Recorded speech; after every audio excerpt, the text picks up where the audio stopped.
اچھا، جب اس کی مشق ہوگی پھر یہ خدمت کے جس شعبے میں ہوگا لوگوں کی کڑوی کسیلی کو برداشت کرے گا، اپنے عمل کو نہیں چھوڑے گا۔ کیوں؟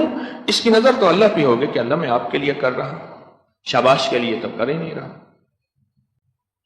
پھر یہ زندگی کی خدمت کے جس شعبے میں ہوگا پھر یہ لگا رہے گا، یہ خدمت کے کسی بھی شعبے میں ہے لگا رہے گا، جڑا رہے گا اور ڈرتا رہے گا۔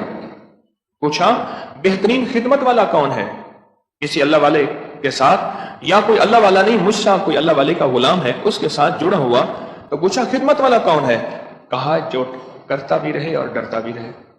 بس یہ آج یاد رکھیے گا، آپ میں سے کوئی صاحب کسی خدمت کے شعبے میں بیٹھے ہیں، خدمت سے مراد کوئی چندہ نہیں ہے، کوئی جھاڑو والا شعبہ ہے، کوئی بجلی والا شعبہ ہے، یا کسی کو کوئی بھی شعبہ دیا ہوا ہے خدمت کا کرنے والا، بس ہر ایک لفظ ذہن میں رکھے، کرتا بھی رہے اور ڈرنا کس بات پہ ہے؟ کرنا ہے، خدمت ہی تو کرنی ہے۔